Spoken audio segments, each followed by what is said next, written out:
કે જ્યારે આટલું બધું પનીર વેચાતું હોય તો આપણને ખ્યાલ કઈ રીતે આવશે કે જે પનીર આપણે લઈ રહ્યા છે એ પનીર અસલી છે કે નકલી? નમસ્કાર દર્શક મિત્રો, ખબર માંથી હું દ્રષ્ટિ આપ સૌનું સ્વાગત કરું છું. મિત્રો, આપણામાંથી ઘણા બધા લોકો એવા હશે કે જેમને કંઈ ને કંઈ અલગ અલગ ખાવાનો શોખ હશે. હવે તો આપણે કશે પણ બહાર જઈએ તો લગભગ એક મેનુ તો તમને સેટ જોવા મળશે, જેમ કે એક પનીરની સબ્જી અને એક વેજીટેબલ સબ્જી. પરંતુ આપણામાંથી ઘણા લોકો એવા પણ છે કે જેમને પનીર ખૂબ ભાવતું હોય છે. કેમ નહીં?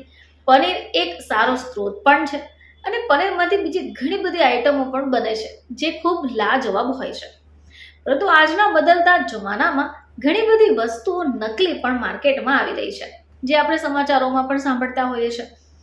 હવે પ્રશ્ન એ થાય કે જ્યારે આટલું બધું પનીર વેચાતું હોય તો આપણને ખ્યાલ કઈ રીતે આવશે કે જે પનીર આપણે લઈ રહ્યા છે એ પનીર અસલી છે કે નકલી?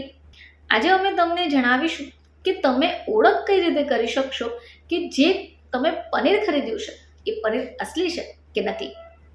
તો મિત્રો, દૂધથી લઈને પનીર સુધી આજકાલ ઘણી બધી એવી વસ્તુઓ છે જેમાં મિલાવટ થઈ રહી છે, નકલીપણું આવી રહ્યું છે. હવે આવામાં નકલી અને અસલીની ઓળખ કરવી મુશ્કેલ હોય છે. તો ચાલો આજે આપણે જાણીશું કે તમે નકલી પનીર અને અસલી પનીરનો તફાવત કઈ રીતે કરી શકો. જ્યારે પણ તમે પનીર ખરીદવા જાઓ તો આ બાબતનું ધ્યાન રાખજો. તો સૌથી પહેલાં જ્યારે પણ તમે પનીર લો છો તો તેનો પનીરનું કદ અને આકાર કેવો છે એ ધ્યાને લઈ લો. જો નકલી પનીર હશે તો એ વધારે સખત હશે, જ્યારે અસલી પનીર તમે જોશો તો એ તમને અડકવામાં ખૂબ સોફ્ટ લાગશે.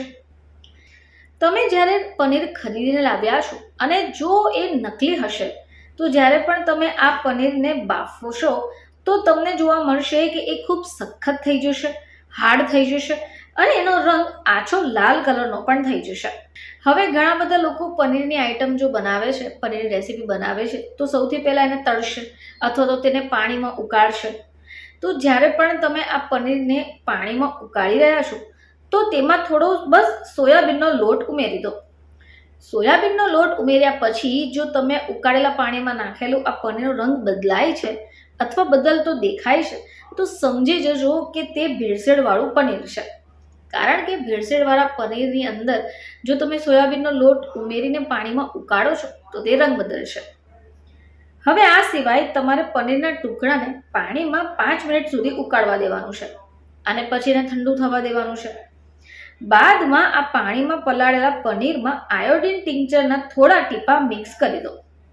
તમે જોશો કે આ પનીરનો રંગ બદલાઈ જાય છે. જો તમે પનીરનો રંગ બદલાતો દેખાય અથવા તેનો રંગ વાદળી થતો દેખાય તો સમજી જજો કે તેને સિન્થેટિક દૂધમાંથી બનાવેલું છે. જો એ અસલી પનીર હશે અથવા તો એમાં જો ભેળસેળ ન હોય તો એનો રંગ બદલાતો નથી. કારણ કે જે અસલી પનીર હોય છે તેને તમે પાણીમાં ઉકાળો કે પછી તેલમાં ફ્રાય કરો તો તે નરમ બને છે અને એનો સ્વાદ પણ સારો લાગે છે. આ સિવાય જો પનીર તમે જ્યારે પણ લઈને માર્કેટમાંથી આવો છો તો તેને સૂંઘીને પણ ટ્રાય કરી શકો.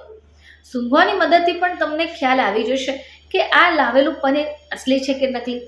મિત્રો, હવેથી જ્યારે પણ તમે પનીર ખરીદીને લાવો છો તો આ બાબતોનું ચોક્કસપણે ધ્યાન રાખજો કે જેથી તમે જાતે જ ઓળખી જશો કે આ લાવેલું પનીર અસલી છે કે નકલી.